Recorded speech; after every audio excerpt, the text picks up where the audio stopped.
asking a little bit of a more intense question. I can't even say intense, just more in depth, going deeper. Who are we? Now, I'm saying that because so many of our struggles, so many of the struggles that we are dealing with each day as individuals, as families, as teams, as businesses, as communities, they're not just political struggles. They're not just economic or social struggles. They're questions of our identity. You see, because of people disconnected from their history, we become, if we're those type of people, we become vulnerable to the confusion. Sister Chandel Williams, when she was closing out in the last session, she said, when an elder dies, a library is burnt. Woo. So if we're disconnected from that memory, that's why we become vulnerable to manipulation. If we're disconnected from that purpose, we become vulnerable to despair. So this session today, I want us to ask some things. Can people know where they're going if they don't know who they are? Oh, can having self-knowledge, knowledge of self, can that become medicine? Can us reclaiming our history, can that heal some of this anxiety and anxiousness we struggle with? Can our identity restore our psychological stability? You see, Jeremiah 6:16 commands us, stand you in the ways and see and ask for the old paths. The Quran, the 49th surah or chapter, the 13th verse says, we made you into tribes and families so you would know of and appreciate and have knowledge of one another. So identity is not accidental, y'all. Its memory is not accidental, y'all. Its purpose is not accidental, y'all. So let's move behind and beyond the labels they've given us and the definitions that they've imposed on us. Let's move towards some sacred self-knowledge. Let's move towards some self-restoration. Let's move towards remembering who we are and what we are and what we have been. Let's retrace that past. Let's blueprint this present. Let's foretell the future.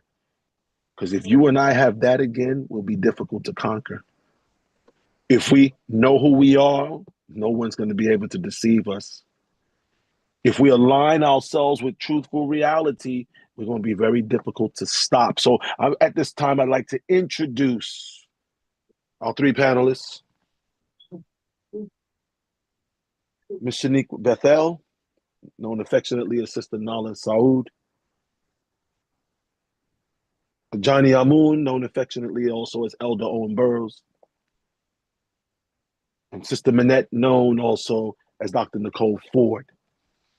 They're going to be dealing with this subject matter, walking us through and challenging us to think beyond what the world has told us to think. I'm going to go ahead and get started with you, Sister Nala Saud.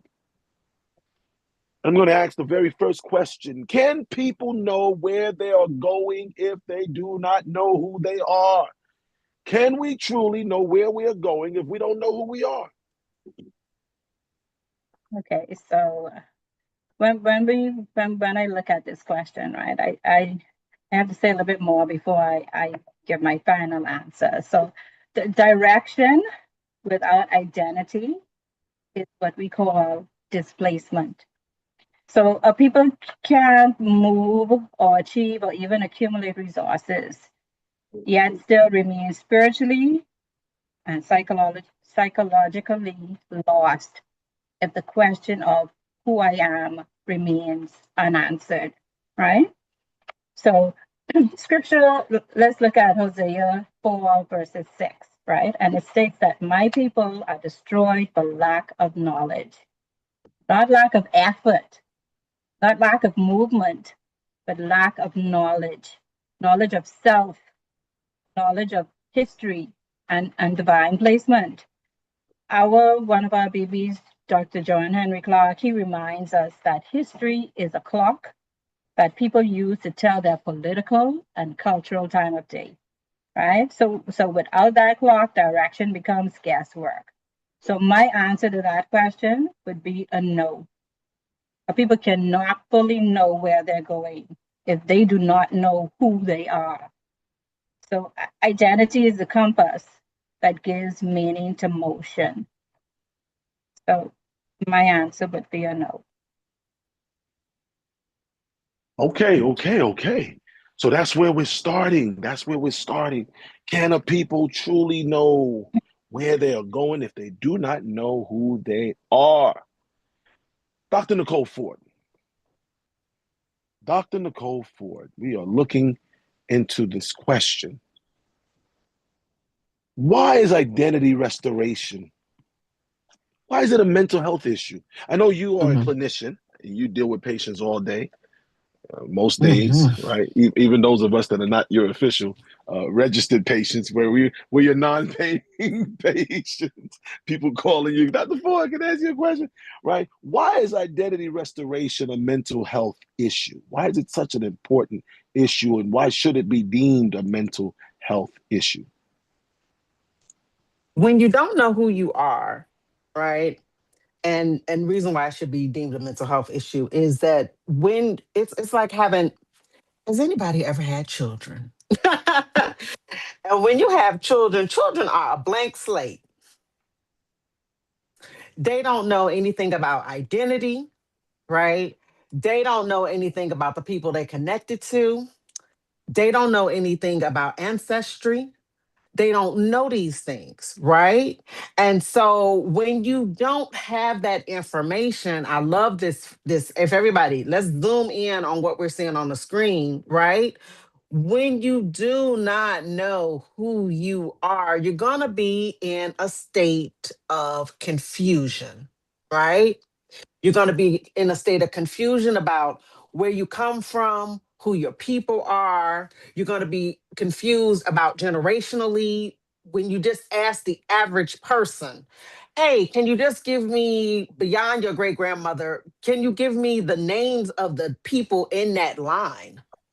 People, we don't even know our family trees most of the time.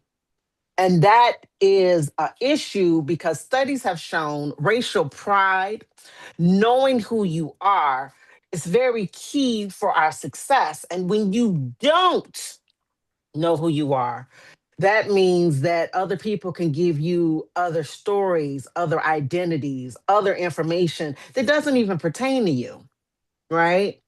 This is important because if you think about average information that you learn in school, when you go to school, a lot of times they're reading history books about the identities of other people, their contributions to society or to their culture or to their land. And in the process of that, you giving examinations and tests on, you should know who this person is in history.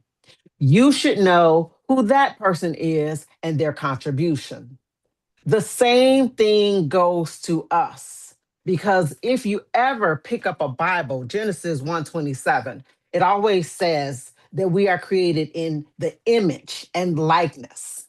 Image and likeness. Your value is inherent to you knowing whose image, whose likeness you're in. Because if you do not, know that information, you're going to have feelings of inferiority.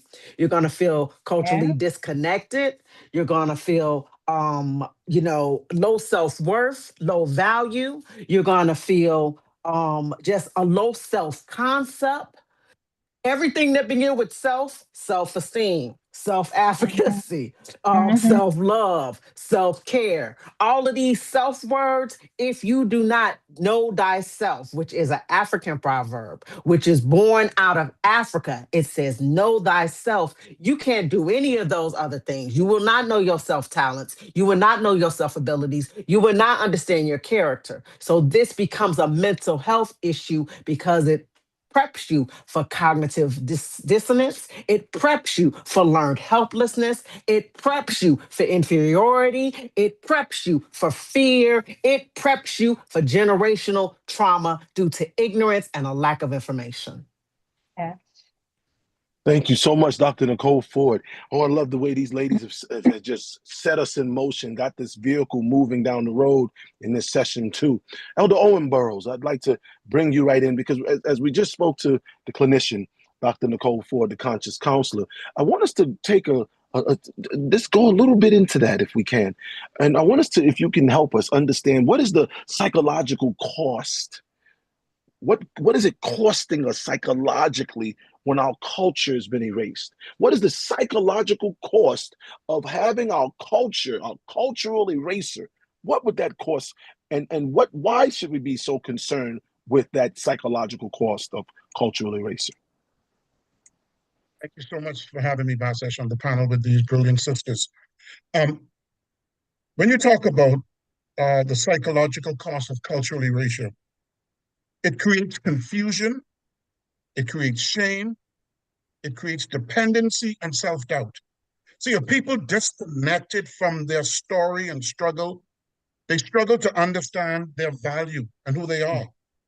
They struggle to find themselves in the world system because of this psychological cost.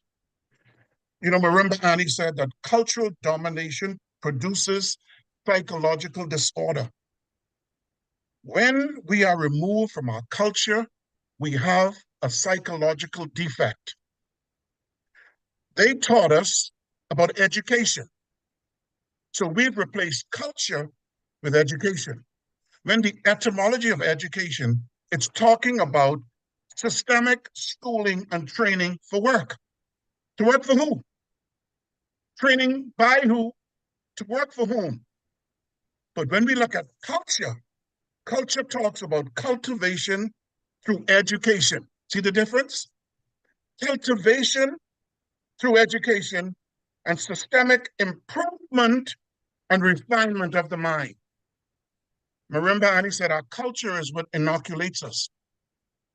When we have a people that are removed from their culture, they now lose memory of who they are, they become vulnerable, and they start to accept who others say they are.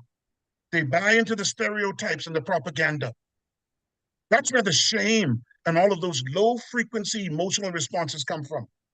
Because cultural erasure creates confusion, and confusion produces imbalance.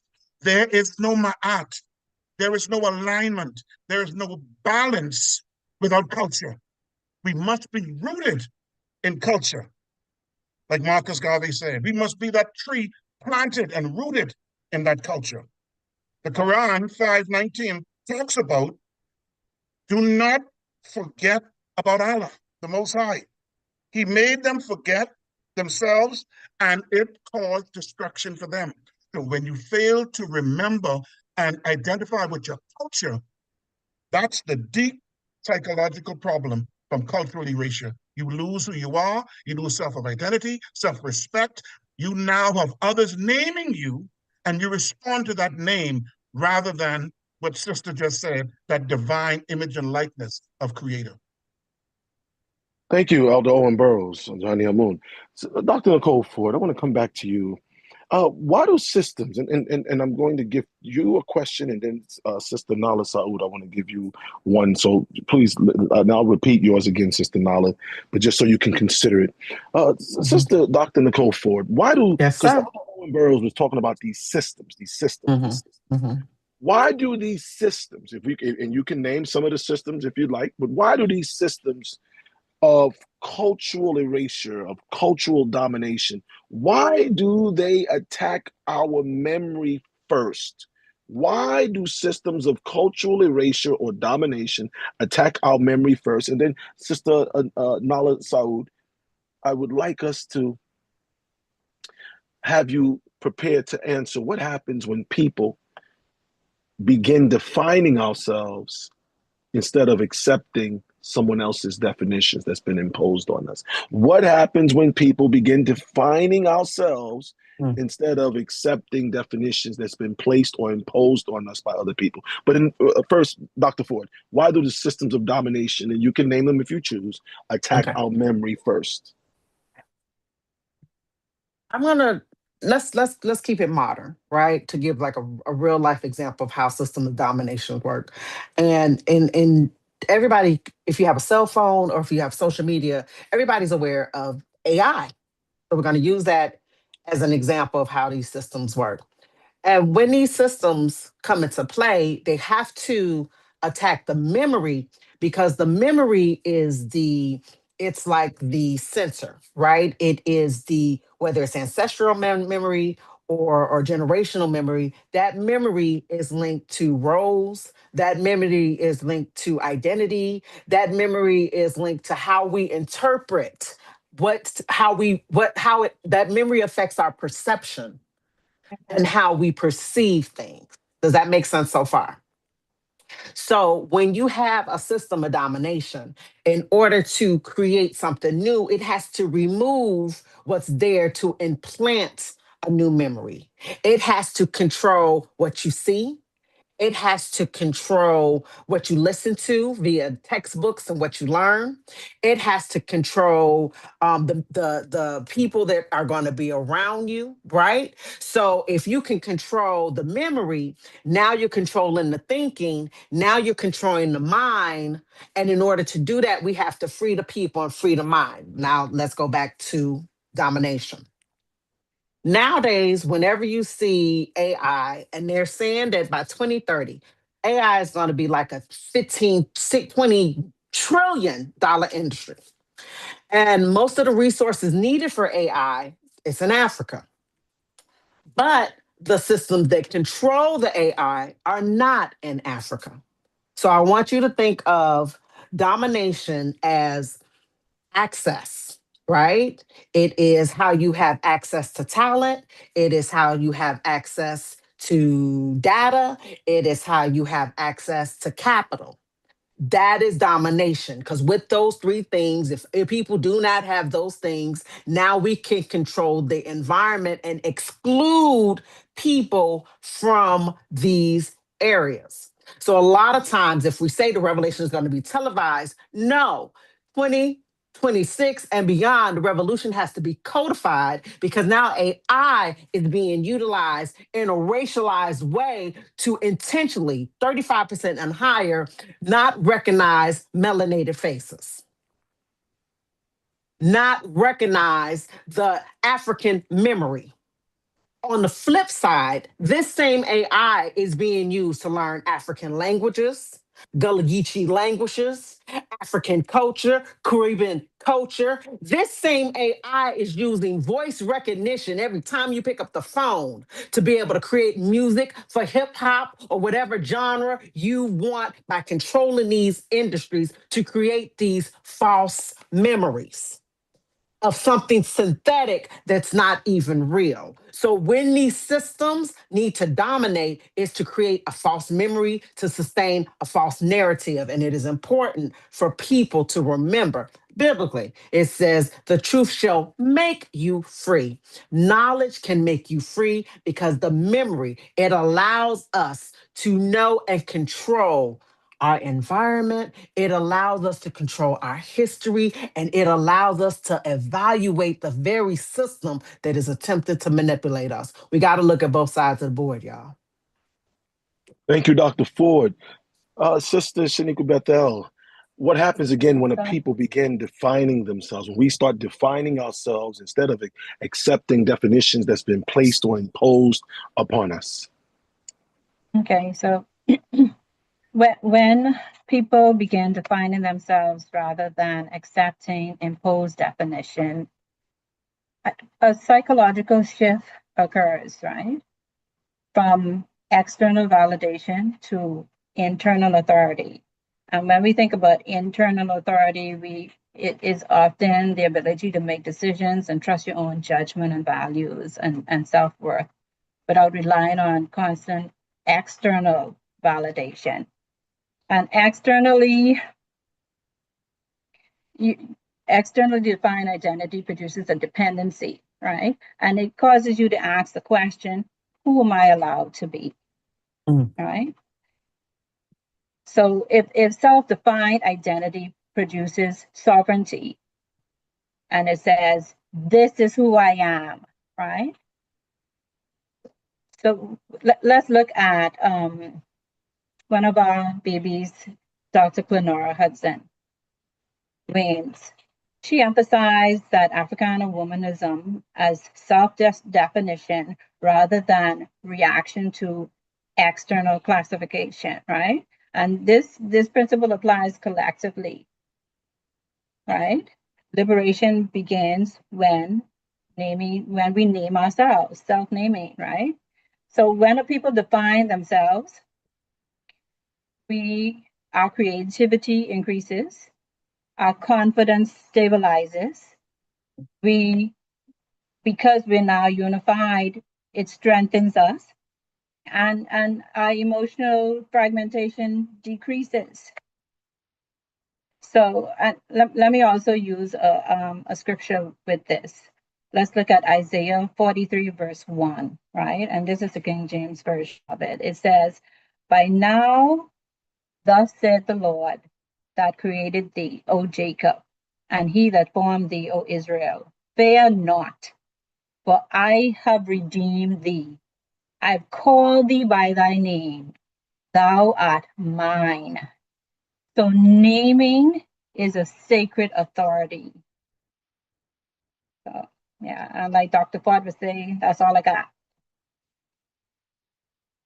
All right, Elder Owen Burroughs. Thank you, Sister Shaniqua Bethel. Thank you so very much. Elder Owen Burroughs, I'd like us to continue in this way of looking at things. We're going to talk a little bit about historical truth, right? Because again, this segment is identity, liberation, and sacred self-knowledge. And when you start looking at sacred self-knowledge, you're looking at history, right? In some fashion, history has to be involved when you start looking at the past. So, what does historical truth, how does it, in what way does it restore or bring back to memory or trigger us becoming emotionally balanced? I'll say it again. How does historical truth restore emotional balance? Well, that's a very powerful question. See, truth explains pain. Truth removes misplaced guilt. Truth transforms confusion into understanding. Truth removes disorder and replaces it with order. Distortion has to go away and dissipate when truth appears. As was mentioned earlier, John 8:32, and he shall know the truth, and the truth shall make you free, not set you free, make you free. Francis Cress Welsing said that mental health cannot be separated from the racial context. What is the truth about our racial identity? The historical truth restores emotional balance because it explains experiences that many people have felt but cannot fully understand. We are not going through these emotions and feelings alone. We all have that stamp in our epigenetics. We're all sharing in the trauma and the historical pains of our ancestors. It's our pain.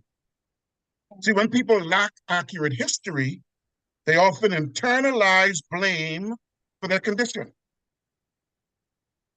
What do you mean internalize? Let me just, you said when people lack, say that one more time. When people lack, So when people lack accurate history, mm. right, they often internalize blame for conditions that were produced by the oppressors. So you're saying if I don't have an accurate understanding of the past, I can end up taking and internalizing pain and blame that the oppressor set forth. About it. Individuals right now live in ghettos, right? And our people are living in environments that are overcrowded. They're food deserts. There's high increases of violence, high one-parent homes, absentee fathers, fathers in jail, gang violence, drug use, teenage pregnancy. Yeah. The environment was similarly. The Holy Catholic Church has taught us about the rat experiment that was done decades ago as prep for putting our people in ghettos.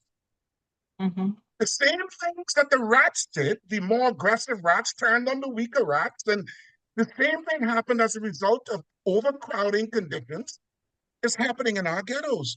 When you Amen. have mothers and individuals are blaming themselves for that condition, when the environment They are a victim of the environment that was intentionally created by those with the authority and control. That's why we have to come out of, my people. This has been echoed all through scripture, because as long as we are in their environments, everything that was spoken of in the previous sessions are going to occur in that environment. We're going to have we're going to have no connection to culture.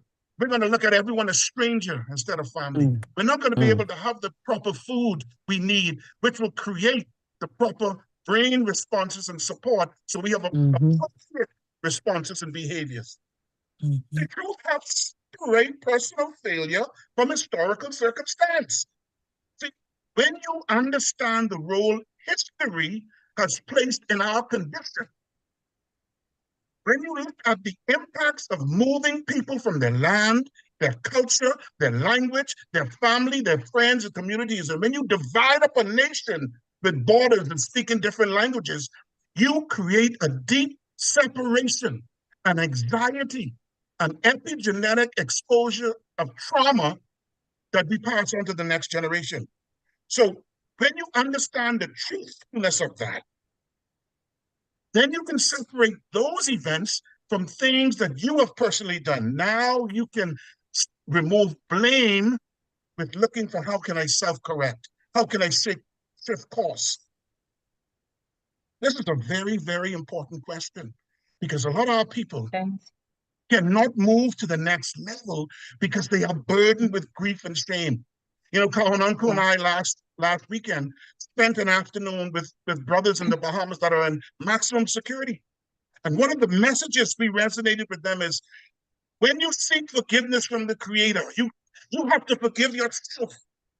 As Yeah. gruesome and heinous as that act is, you must look within and learn the lesson of it so that you can change. Else you can never move to the next phase of your existence with any success. You cannot carry shame around. It's like a luggage you can't check in. Hmm. Luggage you Can't can't carry check around. in, can't carry it You around. can't check that. Yeah. Mhm. Dr. So Ford, right there, according to right Revamp, there. Basant, according to Revamp, clarity is a form of healing. Historical clarity is a form of healing, because confusion produces that instability, while truth restores balance and alignment with Ma'at. This whole weekend is about getting on that path to alignment so that we can restore. And a big part of that, very key part, is the ability to find the historical truth in what we're Mhm. saying. Not always talking about, we have to talk about Africa, because that's the foundation of the mess that we got ourselves in. How we were removed from alignment to chaos. So yes, my brother, we need truth, because it's going to restore our rightful place in this world and give us the right worldview of ourselves. Yeah. Thank you, Elder Owen. Dr. Nicole Ford, let's come right in. Now, one of the words he mentioned in there was vulnerable, mhm, makes you vulnerable. How mhm. does vulnerability and confusion, how do they interact? How does vulnerability and confusion, why does confusion produce vulnerability, and why is vulnerability continually producing more confusion? If you don't mind taking us into that at this moment. The good thing about everything that has been said so far is that vulnerability and confusion, right? It Let's look at it as if a lot of us have seniors, right? Elderly people in our family. And sometimes as we get older, because we're so trusting and compassionate, our mothers, our fathers, our uncles, they pick up the phone and somebody's calling them and they like, hey, we got a great opportunity for you. If you give me your social security number and your address, we're going to send you this because you won this and that. Or hey, so and so's daughter is in trouble. We're trying to raise bail. She's caught up in another country, and we have to raise $5,000 to get her out in, from Mexico. Scams. Vulnerability sets you up for identity theft. Vulnerability can set you up because if you are confused about the truthful reality, about the day and time we're in, right? you will not be properly prepared to protect yourself and will not have the proper expression, right? Whether it's via through speech, you won't know how to guard yourself, right? The Bible often talks about the iniquities, the iniquities, the iniquities. And so without that protection, without that correct information, when you're living in a place that intentionally distorts history, distorts resources, that intentionally creates an environment of racialized terror, you will be vulnerable to being used up by that system intentionally. Does that make sense so far? Yes, it Right? does. Yes, it does. Right? So when we're looking at it through the eyes of cognitive dissonance, right? When we're looking at it through the eyes of individuals, this is why society identity is so important to have a community. Because when you have a community, it decreases the likelihood of you being exploited. When you have a community, you have other individuals who are aware of things that are going on, who will hold a certain standard of how we navigate and how we act, and will help to provide a hedge, will help to provide a space, a sacred space, a space where your ancestral memory, your culture, your history, your identity, a land for food, a place where you can raise your children. We're all responsible for those things. So in counseling, right, as we look here, it talks about confusion. And it says confusion causes a lack of knowledge, mixed messages, disconnection from self, emotional overwhelmed, distraction and deception, fear and insecurity, a lack of direction, a weak identity. You won't be able to have purpose because this vulnerability and confusion, it's going to reorganize what you were supposed to be doing. You're going to make poor decisions. You're going to have missed opportunities. You're going to have mental and emotional states that's going to flicker like a roller coaster up and down. You're going to have several broken relationships. Some going to be with family, some's going to be with friends, some's going to be with work, some's going to be with intimate partners. You're going to have weak boundaries. You don't know who to let in and who to keep out. You're going to live below your potential. So the thing is, vulnerability, it is used to help loosen our defenses. That confusion, it is what makes us stay in a mode where we let anything kind of go. Because we don't know what's the truth, what's not the truth, what's real, what's not real, what should stay and what should go.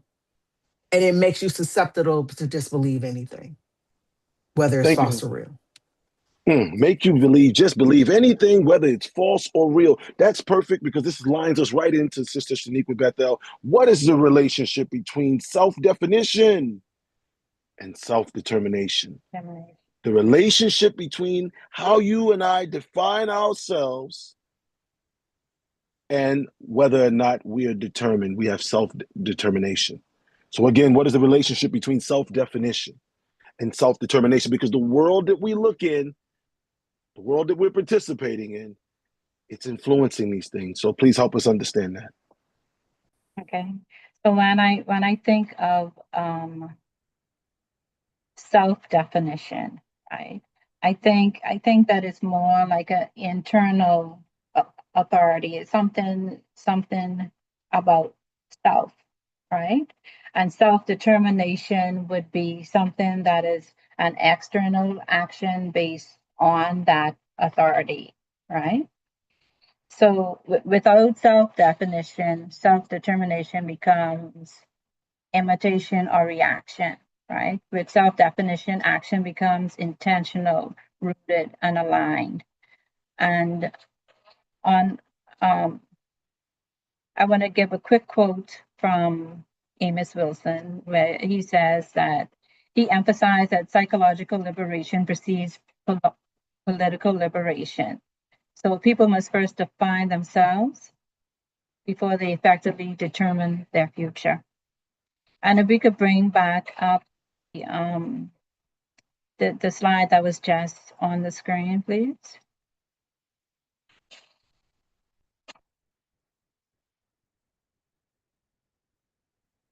Right. So when we look at lessons that self-definition leads to self-determination, right? And here it states quite right and firm that you have to understand your values, your passions, and your purpose, right? You have to also clarify, sorry, that says clarity and clarity creates focus. So when you know yourself, you can set clear goals, right? Clarity also builds confidence to make decisions. Your choices then shape your path and your future. And then you take control of your life and your future. So your life becomes a light that helps others. So when we look at the journey that we're going on even now here with Revamp, it is basically that at first we must define ourselves before we can effectively determine our future. Okay. Define ourselves before we can determine our future.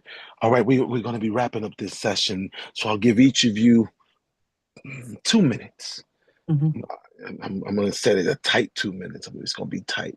Not too tight, but tight, right? 2 minutes. I want us to understand, because we're looking at this session. And for those of you who may have just signed in, this session's theme has been identity liberation and sacred self-knowledge. Sister Shaniqua Bethel, Elder Owen Burroughs, and Dr. Nicole Ford in this order. Sister Shaniqua Bethel, what is sacred self-knowledge? Elder Owen Burroughs, what is liberation?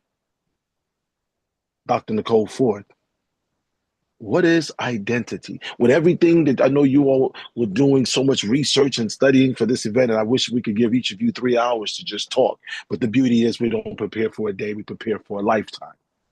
Yes. So, Sister Bethel, please help us understand, what is sacred self-knowledge?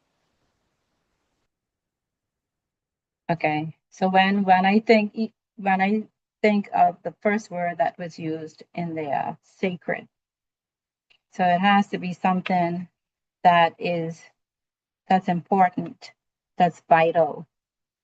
And so when I think about sacred,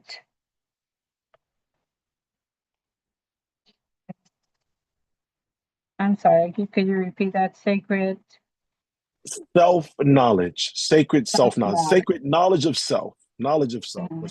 Let me word it that way.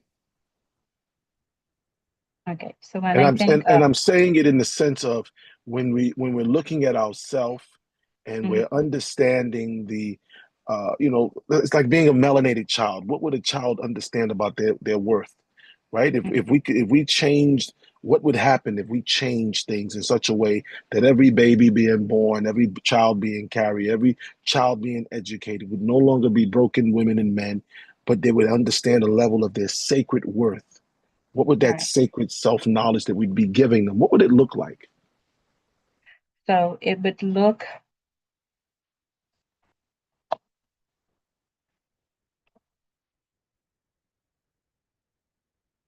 look like somebody who is sure of themselves. It would look at somebody who knows that they came from greatness. It would look like somebody that self-identifies.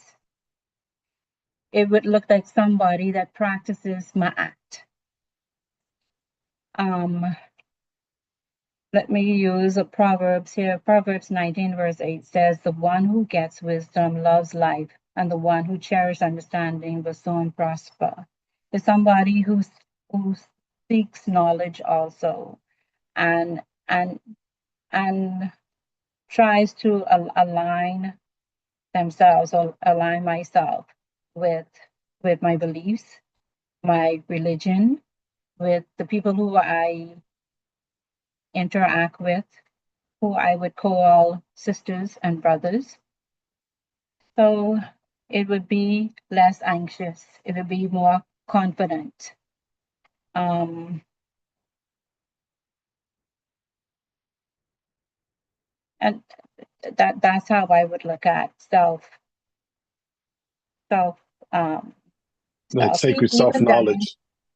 even down to how we dress, how I Mm. dress, my practices, Sila in the morning, that daily reading, um, Sila in the evening, sharing my beliefs with other persons who would literally come to me and say, "Oh, well, Shaniqua, I'm a Christian," and I was like, "Okay, then, yes, well, I'm an Ashonist." So it would look like all of that. So it would look on how I rear my children. Um, Understood. I yeah, understand. It makes sense. yes, yeah, Because again, you're giving us an example of what it would look like and what we would have to do. And that's very important in this day and time.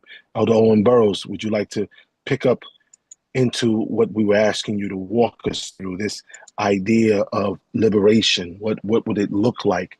You have 2 minutes. Liberation. What would it look like as it pertains to this identity liberation and sacred self-knowledge? What would the liberation portion look like?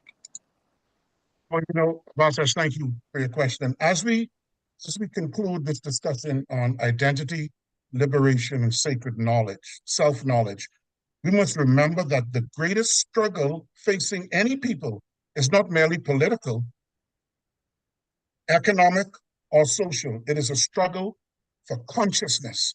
See, before people can change their circumstances, they must first understand themselves. The Holy Cryptic Church teaches that liberation starts with remembrance. We must remember our history, remember our ancestors, remember our culture, remember our purpose, and ultimately remember the divine worth that the Creator placed within us before the world attempted to define us otherwise. A people who forget themselves become vulnerable to confusion. A people who remember themselves become capable of transformation. Liberation begins when truth replaces distortion, memory replaces amnesia, self-definition replaces imposed identity, and ma'at replaces imbalance.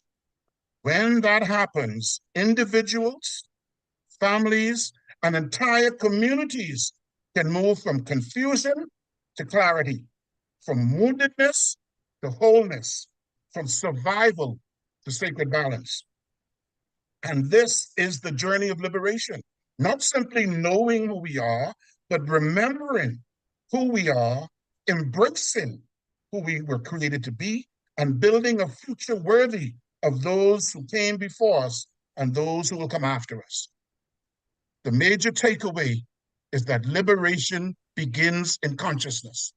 When melanated people remember who they are, understand their history, and reclaim their identity, and recognize our sacred worth, we become better equipped to heal psychologically, act collectively, determine our own future, and live in alignment with divine balance and purpose. The journey is from confusion to clarity, from imposed identity to self-definition, and from woundedness to wholesomeness, and from survival to sacred balance. We are fighting ignorance. We are fighting for liberation and realignment with Ma'at, the master. All right. I am so grateful to be able to talk about identity, right? And when we're talking about identity, gonna keep this brief, we could come at it from a couple different ways, right? You can either come at it from the BBs and the Babas, right? Elijah Muhammad, right? He talked about self-knowledge. You could come at it from Clenera Hudson Weems. She talked about the importance of family and structure. You could come at it from Wade Nobles. He talked about the importance of a collective identity. But we want to make sure that when it comes to identity, that we come to it from scripture and through seeing it through African eyes. And one of the biggest things that has helped in 2 minutes that can help you wherever you are at, that has helped me, that is helping people globally, right? Is this book right here, right? It is The Proverbial Woman, an excerpt of the ancient African version of this Bible. And this is important because we're a teaching church. We're a teaching church. And no matter what you heard today, if you like it, we say join us. If you don't like it, we say prove us wrong. Anyway, we can have a conversation about these things. And here, right here on page 71 in this book, I want to show you the book. When we're talking about identity, you need to have a book with people that look like you.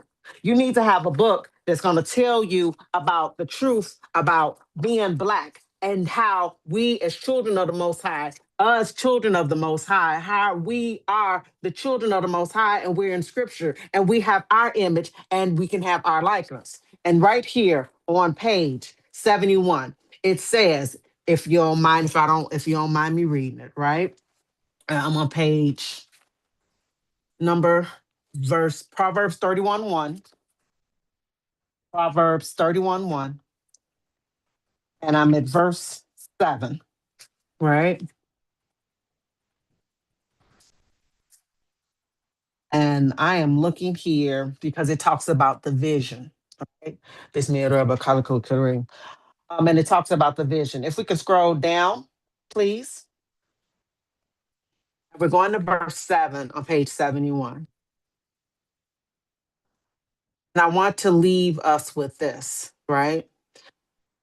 Verse 7 and 8. The vision and prophecy of the sages do declare. A wise, conscientiously conscious, melanated mother, a regal lady teaches her children that leadership as a tribal ruler or tribal leader begins with discipline and responsibility to the people. Verse 7. The pages and words of this sacred text in scripture begins by honoring ancient truthful reality of all ancient melanated African societies, cultures, and civilizations. Plainly, that mothers raised tribal rulers and tribal leaders before tribal rulers and tribal leaders ever rule or misrule nations. The vision and prophecy of the sages do declare wise, conscientiously conscious, melanated mother, a regal lady teaches her children that leadership as a tribal ruler or tribal leader begins with discipline and responsibility to the people. African theology and cosmology teaches all who seek, embrace, know, and have unshakable faith that true culture and civilization consistently preserve the knowledge that balanced wisdom begins in the household, especially through mothers who transmit moral, true religious identity and cultural knowledge. So we as women, we as men, we have to provide those instructions. When you go to Proverbs 1:7, it talks about instructions. The Bible talks about instructions. And these instructions give way to us knowing our identity, giving way to knowing our culture, giving way to knowing our people, giving way to help understand that we can do this, you all. That's why identity is important. We no longer have to be enslaved. We can make a different choice. Wow, wow, wow. We are learning today. We are learning today. That has been Elder Owen Burroughs, Miss Shaniqua Bethel, and Dr. Nicole Ford. This is a Cryptic Television production. Holy Cryptic Church is going to take a slight commercial break. We'll be right back.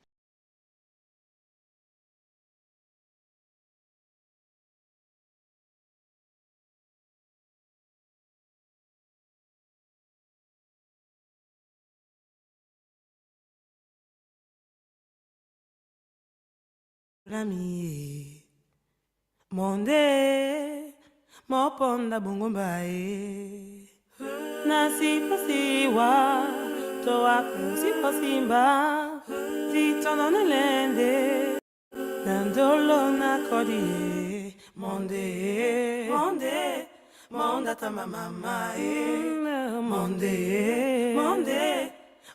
tama mama papa o sangwa minandola mie monde tatono mbae papa o sangwa minandola mie monde moponda bongo mbae nasi posiwa towape usiposimba ditono nelende sendolo na kodi monde tamba papa monde tamba papa bayedio ba mama na ba papa ba boy bande batondi wae bayedio baina batete ba boy bande ba mabungwe wae basi posiwa toa pe si posiba loto na nelende sendolo na kodi longe ya babona one day we mama hey one day we mama bana longo one day we papa one day we papa mama mi wemba mama mi wemba mama mi hey mama mi wemba mama mi hey papa mi wemba papa mi hey papa mi wemba papa mi kanela bolembe mama mi wemba papa mi hey mama mami no wemba oh hey mama mami no wemba oh hey mami no wemba bana baby lonely mama monde ne ano oh bana baby lonely mama ne ano oh yo